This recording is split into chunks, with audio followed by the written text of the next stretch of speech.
Salut à toi, bienvenue dans cette vidéo. Aujourd'hui, on va parler de l'épisode 5 de la série The Last of Us saison 1. Apparemment, il y aura une saison 2. On verra ce que ça donne, hein.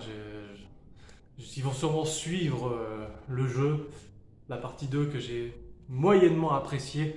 J'étais complètement mitigé face à ce jeu, mais bon, on n'est pas là pour parler de ça, on est là pour parler de l'épisode 5.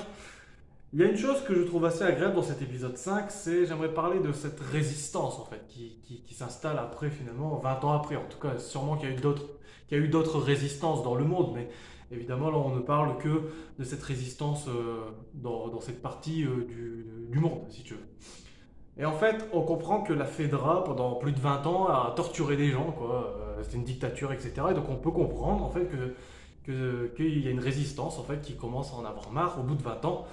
Et donc la violence qui te montre au début de cette série, on la comprend en fait, parce qu'après c'est expliqué. Donc tu vois, j'apprécie ça, j'apprécie en fait que c'est pas des violences juste en mode allez je suis violent, tac tac, non non. Parce qu'il y a vraiment une résistance justement qui a monté, une colère qui a monté, et tu la vois justement dans le début de cette vidéo, où bah, il y a des pendus. Étonnamment, on avait vu justement qu'il y avait des pendus dans l'épisode 1, je crois, que la Fedra justement créé. Voilà. Donc c'est pas étonnant justement qu'à un moment donné il y a un coup de revers, quoi, tout simplement. Et en parlant de cette résistance, on a le chef de la résistance qui s'appelle Kathleen. Avant c'était son frère, bah, il est décédé, et du coup maintenant c'est elle qui a repris voilà, le flambeau. Et j'apprécie vraiment Kathleen en fait. C'est pas un personnage qui est complètement genre inoubliable, mais j'apprécie qu'ils t'ont mis, comme je le disais dans l'épisode 4, j'apprécie qu'ils t'ont mis un méchant, une méchante euh, qui n'est pas méchante pour rien, quoi. C'est-à-dire qu'on comprend. Et il est assez intéressant son personnage en fait. C'est que on comprend pourquoi elle est méchante, quoi. Je veux dire, son frère, elle l'aimait, sans doute la personne qu'elle aimait le plus au monde. Son frère était un peu le mec parfait, selon elle en tout cas. Et du coup, il est mort. Et du coup, là, elle a un combat intérieur en fait entre l'humanité, quelque part entre ce qu'était son frère, et bah, l'aspect survie, l'aspect vengeance, en fait, l'aspect complètement ombre. Et finalement, c'est ce qu'elle devient de plus en plus, que ce soit à travers l'épisode 4, mais surtout à travers l'épisode 5, où on peut voir même carrément à la fin, où, j'en parlerai beaucoup plus après, mais où elle explique même qu'est-ce que c'est qu'un enfant, Henri, série, tu vois, des fois, elle a des bribes d'une seconde d'humanité, mais très vite, c'est l'ombre, la vengeance qui reprend le dessus, et c'est à ce moment-là que tu sais qu'elle n'est plus que l'ombre d'elle-même. C'est pour ça que ce personnage est quand même assez intéressant, tu vois. Il y a une espèce d'évolution dans le personnage. C'est-à-dire que dans l'épisode 4, elle n'est pas que ombre, elle est vraiment, on va dire, 60-40, tu vois. Mais là, on voit que dans l'épisode 5, la vengeance et tout a pris complètement le dessus. Et donc elle est sans pitié envers les informateurs, elle cherche des informations. La priorité c'est de retrouver Henri, elle est sans pitié, elle va les tuer, elle ordonne à quelqu'un de les tuer. C'est un méchant qui a ses raisons, on peut comprendre ou pas, mais c'est pas un méchant banal, quoi. Ok. J'aimerais parler vite fait euh, d'Henri et Sam justement, parce que Henri et Sam, finalement, pas Henri d'abord, parce que Henri finalement, comme je disais, Kathleen elle est méchante, mais c'est parce que justement Henri est un collaborateur en fait. C'est-à-dire qu'il a dénoncé le frère de Kathleen. Et donc, à la fois, j'en parlerai après pour Henri, mais à la fois tu comprends Kathleen et à la fois tu comprends Henri. C'est ça que j'aime dans cet épisode-là, c'est qu'ils t'ont pas mis des personnages basiques. Tu comprends le méchant, tu comprends le gentil. Du coup, c'est ce que j'appelle un bon scénario. Pour l'épisode 5, c'est ce que j'appelle un bon scénario. Ok. Enfin, un truc que j'ai trouvé très intéressant, et je terminerai avec ça pour Kathleen, c'est que Kathleen meurt à cause d'elle-même.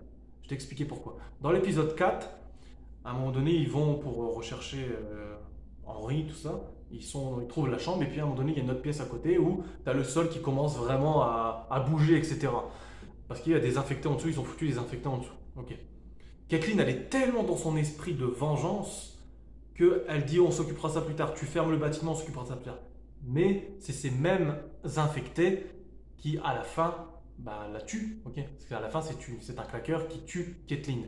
Si c'était, je dis pas que, comment dire, si s'était occupé de cela, peut-être, peut-être que Kathleen sera encore en vie dans le sens où un claqueur, il n'y aurait pas eu tu sais, ces zombies qui étaient venus à la fin et j'en parlerai après. Tu vois ce que je veux dire? Donc Kathleen, en fait, étant donné qu'elle était l'ombre d'elle-même, qu'elle ne voyait que la vengeance, quelque part a créé sa propre mort. Je pense. Dis-moi ce que tu en penses éventuellement dans les commentaires par rapport à ça. Enfin, j'aimerais justement reprendre sur Henri et Sam. J'ai trouvé ça très sympa en fait qu'on puisse voir le point de vue de Henri par rapport à la scène où Joël et Ellie se font tirer dessus. C'est intéressant, on le voit pas ça dans le jeu. Donc c'est trop cool en fait de se dire que finalement ils vont se rejoindre parce que Henry a été témoin finalement d'une scène. Peut-être que c'est possible que ça soit dans le jeu, mais pas de cette manière-là, pas où on le voit à la caméra, tu sais. Peut-être que Henry dans le jeu le dit verbalement, je me souviens plus, mais en tout cas là dans la série on le voit véritablement et je trouve ça super cool, ok. Et puis finalement, la raison pour laquelle Henry veut être avec Joël, je trouve que c'est une raison tout à fait logique, c'est tout simplement il est dans un esprit de protection. Ok. Henry n'est pas quelqu'un qui a pu voir, a pu faire de choses terribles pour l'instant dans ce monde. Et donc il a besoin de protection pour sortir de cette ville. Et donc il a vu que Joël était badass, entre guillemets. Il savait se servir des armes en tout cas. Et donc automatiquement, je trouve que c'est une bonne raison. Pour moi, c'est important qu'il y ait de la que ça soit clair, que le scénario ne soit pas absurde, que le scénario soit clair et cohérent surtout. Pour moi, c'est très important dans une série. Pour l'épisode 5, j'ai pas eu de problème, je trouvais ça très cohérent. Ok. Et puis, comme je disais tout à l'heure, on comprend Caitlyn, mais on comprend aussi Henry. Qu'est-ce que ça veut dire? Ben, son petit frère, leucémie. Les médicaments, ben, il n'y en a pas partout. Et c'est la Fedra qui en ont surtout. Donc Henry va prendre la décision de donner, entre guillemets, le frère de Kathleen pour avoir le médicament. Et c'est terrible parce qu'en fait, quelque part, tu peux comprendre. Qui sait ce qu'on serait capable dans un monde pareil, tu vois? C'est ça la folie. Tu es capable de tout pour protéger la personne que tu aimes le plus, en fait.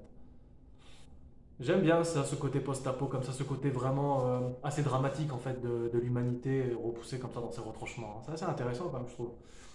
Et donc, tu comprends Henry. Et justement, par rapport à Henry, j'aimerais parler de l'acteur que j'ai trouvé vraiment très très bien. Ok. C'est-à-dire que Henry, ce que je kiffe, c'est qu'on ressent sa peur. Quand il dit que c'est quelqu'un qui se sent pas trop en sécurité, qu'il a besoin de Joël, on le ressent. On ressent sur son visage, on ressent sa peur. Ok.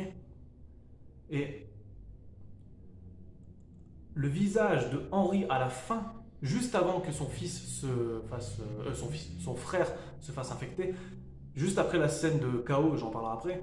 Regarde le visage d'Henry. C'est un visage paniqué, perturbé par la situation qu'il vient de vivre. Mais c'est juste trop bien, quoi. J'ai super apprécié. Et en plus, il y a une superbe discussion que j'ai trouvée avec Joël où il parle de la pression, de la responsabilité. C'est pas juste la peur des gens, la peur des claqueurs, etc.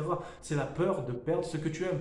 Cette responsabilité énorme. Moi qui ai un fils dans un monde post-apo zombie, si ça existait, je pense que tu aurais plus peur de perdre ce que tu aimes que des infectés et même des gens. Je trouve ça personnellement très intéressant, cette discussion entre Joël et Henry où il parle de la responsabilité. Franchement, c'est vraiment intéressant. Et enfin, on a cette scène du suicide, en quelque sorte, que j'ai préféré évidemment aux jeux vidéo, justement par rapport à l'acting de Henry. J'ai trouvé l'acting d'Henry formidable, honnêtement. Il te fait rentrer.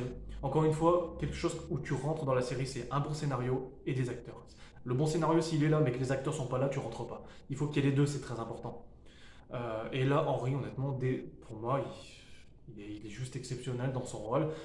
Et il est dans le mode panique. Et son regard aussi à la fin, quand il prend la décision de se tuer, c'était vraiment trop trop bien. J'aimerais parler de Sam, alors je suis désolé. Déjà, j'ai pas compris pourquoi Sam est souris-muet dans le jeu, il est pas souris-muet. J'ai trouvé ça dommage en fait, parce que bah, je voulais avoir des discussions, moi, comme dans le jeu, tu sais. Et j'ai rien contre cet enfant, mais j'ai rien ressenti pour lui. J'ai plus ressenti pour le Sam dans le jeu vidéo. Parce que je trouve que l'enfant ne partage pas d'émotion en fait. Je trouve qu'il a zéro émotion. Et c'est pas lié au fait qu'il soit souris mieux quoi. Non, non, c'est juste on ressent pas sa peur en fait. Tu vois ce que je veux dire? Et même, j'ai même une scène pour appuyer ça, c'est qu'à un moment donné, ils arrivent dans les tunnels, il y a une espèce de fresque, tu sais, des décors comme ça où ça dit que c'est une école, tu te rappelles, comme dans le jeu. Et l'enfant, Sam, il rentre comme ça. Je sais pas si dans le jeu il fait ça, hein. Mais ça n'avait pas de sens et Joël lui dit non, tu vois. Donc tu vois, à un moment donné, il y a une discussion avec le médecin, tu sais, et puis Henry, il dit est-ce que Sam a peur? Henry, il dit oui, il a peur, mais en fait, non, eh ben non, il a pas peur, tu vois, sinon il aurait pas rentré directement au truc. Donc personnellement, moi, Sam, eh bien, je suis pas rentré dedans, quoi. Ok. Ellie, la scène de fin où là, c'est dommage qu'ils ont pas fait comme dans le jeu. Personnellement, je préfère la version du jeu où ils ne savent tous pas que Sam a été infecté. Tu sais, c'est beaucoup plus impactant dans le jeu, ça, hein. Et là, j'ai trouvé ça dommage que Ellie, bon, essaye de le guérir. Mais en même temps, c'est stupide parce que bah, elle prend un énorme risque. Elle sait très bien que ça va pas marcher, peut-être non. C'est un énorme risque. Joël, il peut se faire bouffer la nuit, enfin, ou même elle.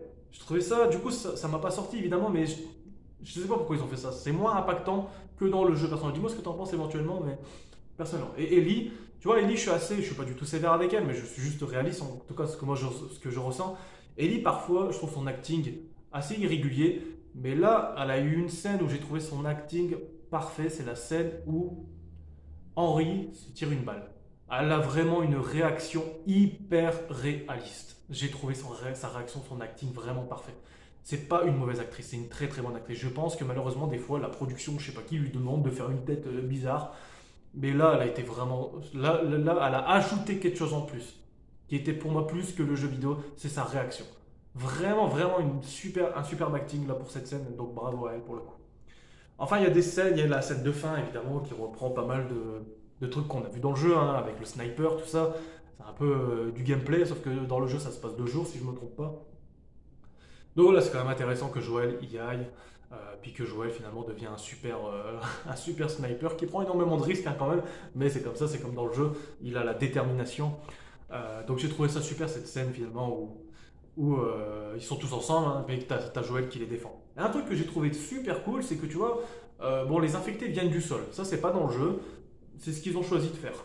Et là, c'est bien parce que ils viennent pas du sol en mode tac tac, ça vient du sol parce que Joël est là, il se retrouve là et donc vas-y, on va mettre des infectés pour que ça fasse bien. Non, c'est qu'à un moment donné, tu as le racleur qui va racler une maison, tu as une explosion et donc automatiquement ça va détériorer le sol.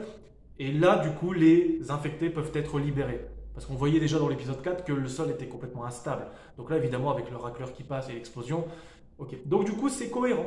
C'est cohérent et du coup, ça donne encore plus de sa superbe scène de chaos de fin où vraiment j'ai trouvé ça juste trop bien. Quoi. Puis les effets de lumière avec l'explosion, le feu, je trouvais ça super cool. Mention spéciale au monstre, comment il s'appelle, le colosse. Oh là là,